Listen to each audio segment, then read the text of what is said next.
Vene Casagrande, quem que você colocaria no lugar do Rafinha? Ele falou que botaria o Luiz Henrique. Ele chegou a falar ali quando ele perguntou pro Jamal. O Rafinha, essas são as lesões na temporada dele.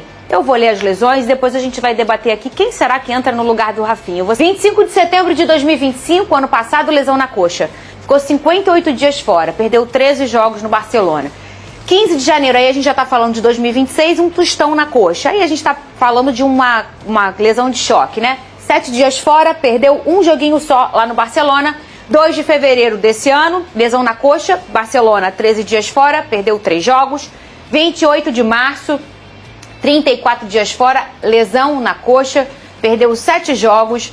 E agora, 19 de junho, lesão na coxa, previsão de volta nas oitavas. Aí a gente trabalhando com o Brasil, tudo bem, trabalhando nas oitavas de final. Eu não sei fazer essa conta.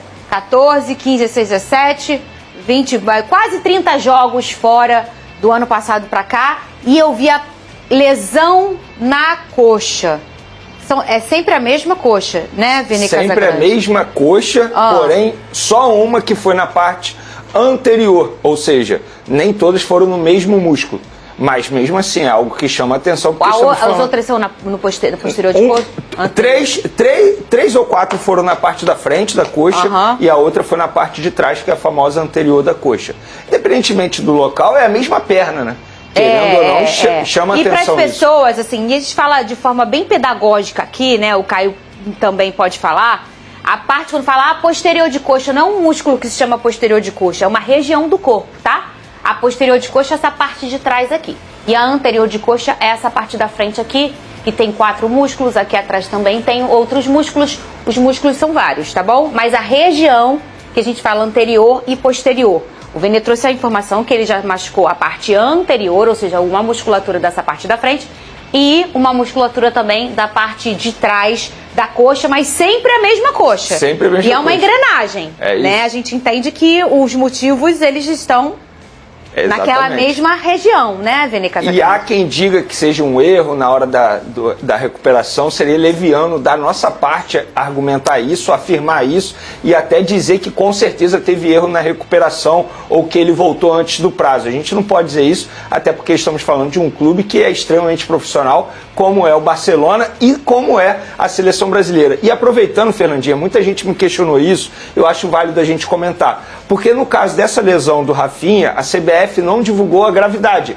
Mas no caso da lesão do Neymar, a CBF divulgou. E eu perguntei isso para pessoas da CBF, por que isso aconteceu? Foi algo pontual em relação ao Neymar, porque na ocasião o departamento médico do Santos havia dito que era apenas o edema. Então, para eles explicarem toda a situação, eles afirmaram que não era um edema e ainda afirmaram a gravidade da lesão. E outra, se a gente bota um prazo de retorno do Rafinha, teoricamente você está garantido que a seleção brasileira possa chegar numa determinada fase da Copa do Mundo, sendo que eles não podem garantir isso. Por exemplo, se a CBF vem publicamente e diz assim, não, o Rafinha vai ficar pronto para as quartas de final, mas quem aqui tem certeza que a seleção brasileira vai chegar às quartas de final? Ninguém. Então, para não soar como algo soberbo, eles preferem fazer dessa maneira. E é a melhor forma. É isso. E, gente, olha só. E só o fato dele não ser cortado é um sinal que ele pode voltar durante a Copa, ponto. E assim, exato.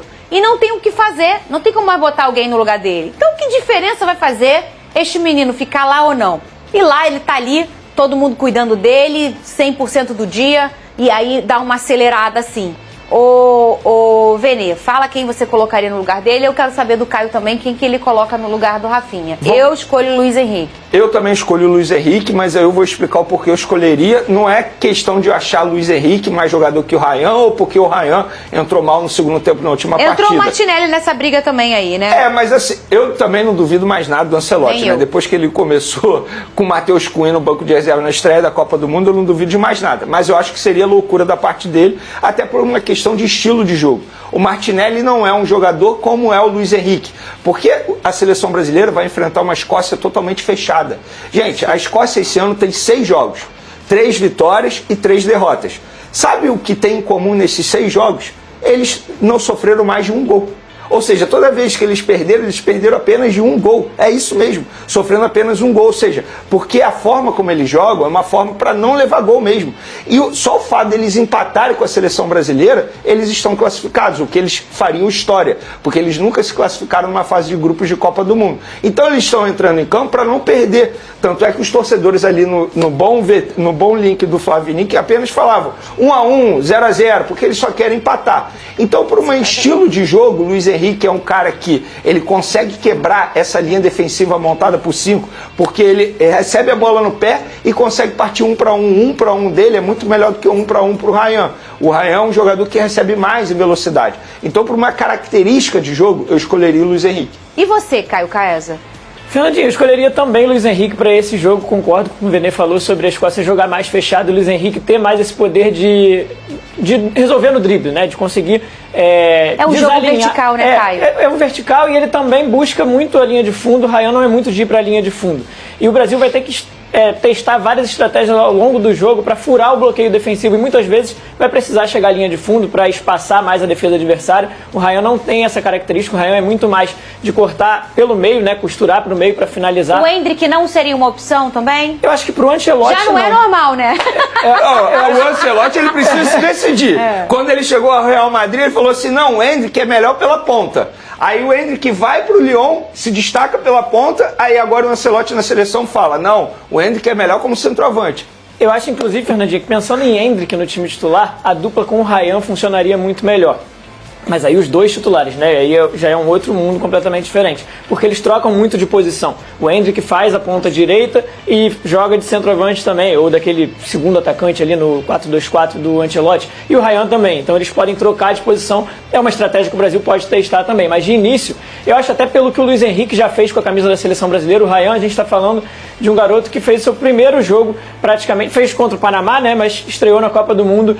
E tem poucos minutos com a camisa da seleção. Eu tenho grande expectativa no Ryan, obviamente, além de ser vascaíno, eu admiro muito o futebol do Ryan e o potencial que ele tem de se sentir à vontade com a camisa da seleção brasileira, mas pelo jogo contra a Escócia, né, eu optaria primeiro pelo Luiz Henrique e no segundo tempo provavelmente viria com o Ryan para ganhar mais volume ofensivo, mais agressividade também pelo meio, e aí a gente tem que ver como que vai fluir esse jogo, se o Brasil vai conseguir furar a retranca ou não da Escócia, se o Brasil vai conseguir fazer com que esse jogo flua naturalmente. Eu acho que até agora na Copa do Mundo o Brasil não conseguiu isso nem contra o Haiti, então aos poucos o Ancelotti precisa tomar essas decisões, mas de início eu testaria o Luiz Henrique, sim. E só falando sobre as lesões do Rafinha, Fernandinho, não é à toa que essas lesões recorrem tanto na parte anterior quanto posterior da coxa, porque o tratamento envolve os dois grupamentos. São músculos antagonistas que a gente chama na educação física, né? Então, os movimentos que você faz, por exemplo, para esticar a perna, você usa a parte anterior da coxa para dobrar a parte posterior. Então, todos os exercícios de fortalecimento que você fizer, você vai envolver os dois. E aí a gente tem que identificar se uma dessas lesões não cicatrizou como deveria cicatrizar, não teve o tempo necessário para que ele se recuperasse e por isso ele vem sendo mais recorrente na carreira dele. Mas vamos torcer para ele se recuperar e não tem motivo algum para cortar o Rafinha do elenco. O Rafinha precisa ficar até o final, a não ser que parta dele, que ele não queira ficar. E muita gente não gosta da França por motivos óbvios. No passado recente, a França magoou muito a seleção brasileira. Pelo Haaland, não vejo ninguém criticando por ser norueguês, beleza. Vamos lá, gente. Eu tenho 36 anos. Eu comecei a gostar de futebol graças a craques, a gênios, como Messi, Mbappé, e aí eu comecei a gostar de futebol por causa do Romário, comecei a ser Flamengo por causa do Romário, amava o Ronaldo, amava o Rivaldo, Ronaldinho Gaúcho nem se fala, sou apaixonado pelo Ronaldinho Gaúcho, inclusive com bola nos pés, foi o melhor que eu vi, o mais habilidoso que eu vi, repito, eu tenho 36 anos, e gente, assim, na boa, você brasileiro, que está criticando um brasileiro por admirar e bater palma para o Messi, você está indo contra o futebol. Eu penso ao contrário. Graças a esses caras, eu sento na frente da TV e assisto a um futebol. Óbvio, eu não sou o tipo de pessoa que uso camisa do Messi, uso camisa da Argentina, vou torcer para a Argentina por causa do Messi. Não. Mas, gente, assim, vou ficar triste ao ver o Messi jogar? Claro que não. Eu, como brasileiro, vou torcer para ele parar de jogar logo pela seleção argentina, porque assim a chance da seleção argentina ter sucesso é menor, muito menor. Eu paro na frente da TV e admiro o Mbappé. Admiro, gosto de assistir. Para mim, o cara é gênio. O Haaland, o que ele faz com a camisa do Manchester City, a camisa do Noruega, a gente tem que bater palma. Eu não sou adepto de, não pode torcer pro Messi. Por que não, cara? Estamos falando de um dos maiores gênios da história do futebol. Não vou entrar no mérito se ele é o maior da história, se superou o Pelé. Não acho que superou, inclusive...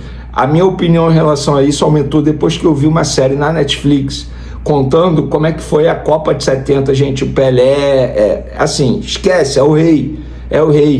Eu fico imaginando se o Pelé tivesse toda a estrutura que hoje esses jogadores têm. Vamos lá, parte física, medicina avançada, tecnologia, porque antigamente o futebol era totalmente diferente, a bola era diferente, a camisa era diferente. Hoje tem um monte de câmera e antigamente o pau comia dentro de campo. Nessa série, inclusive, dá para perceber isso. O Cristiano Ronaldo, por exemplo, eu vou ser muito sincero com vocês, se a seleção brasileira é eliminada, eu vou torcer para Portugal por causa do Cristiano Ronaldo, porque para mim seria lamentável o Cristiano Ronaldo terminar a carreira dele, a brilhante carreira dele, sem ganhar uma Copa do Mundo. E mal comparando, tal como aconteceu com o Zico. Todo mundo que viu o Zico jogar fala isso. Cara, quem perde é a Copa e não ter o Zico campeão da Copa do Mundo. E eu acho que quem perderia seria o futebol e não ter o Cristiano Ronaldo campeão do mundo. E é isso, gente. Como que vocês vão criticar uma pessoa que torce para gênios, para craques como esses? Graças a esses craques, graças a esses gênios, nós gostamos de futebol. Ou você gosta de ver o Ribamar em campo, ou você gosta de ver, sei lá, pensa num cara muito ruim, Rodrigo Arroz, eu lembro desse zagueiro até hoje, é um dos piores jogadores que eu vi jogar, nada contra a pessoa Rodrigo Arroz, que eu nem conheço, mas foi o primeiro nome que me veio à cabeça. Gente, olha quantos jogadores ruins a gente é obrigado a assistir. Aí vocês vão criticar pessoas que gostam de admirar futebol do Messi, do Mbappé, do Haaland, do Cristiano Ronaldo. Para com isso, cara. Pelo contrário, óbvio, não estou aqui dizendo que vocês têm que torcer para essas respectivas seleções. Aí faz como você quiser. Agora, criticar um cara que para na frente da TV e admira o futebol do Messi, gente, o que o Messi fez ontem, o que o Haaland fez ontem, o que o Mbappé vem fazendo e que vai continuar fazendo, porque ele só tem 27 anos, o que o Cristiano Ronaldo faz, o Cristiano Ronaldo vai fazer 1000 gols, gente. Pensando na próxima janela de transferências, o Flamengo já começou a traçar estratégias para reforçar o elenco e definiu a defesa como uma das áreas que merecem maior atenção. Conforme a apuração do jornalista Antônio Carlos, um dos nomes que voltou a ser debatido nos bastidores do clube é o do espanhol Pablo Mari, campeão da Libertadores e do Campeonato Brasileiro com a camisa rubro-negra em 2019. A movimentação da diretoria ocorre em meio à possibilidade de mudanças no setor defensivo. Com alguns jogadores despertando interesse de outras equipes, o departamento de futebol trabalha de forma preventiva para identificar opções que possam manter a competitividade do elenco nas principais competições da temporada. Internamente, Pablo Mari é visto como um atleta de perfil confiável e com capacidade para assumir protagonismo na defesa. Além do histórico vitorioso no clube, o zagueiro acumulou experiência no futebol europeu, fator considerado importante pela cúpula rubro-negra na avaliação de possíveis reforços.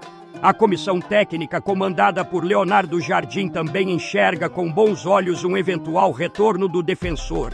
O entendimento é que suas características, como qualidade na saída de bola, leitura tática e liderança dentro de campo, se encaixam no modelo de jogo desejado para os próximos anos.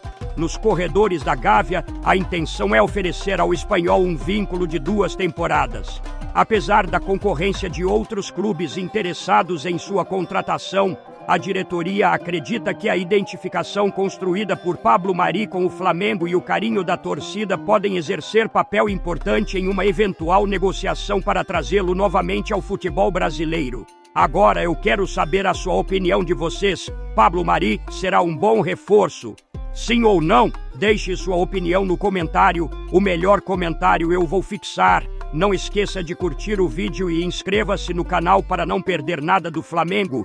Até a próxima e saudações rubro-negras nação.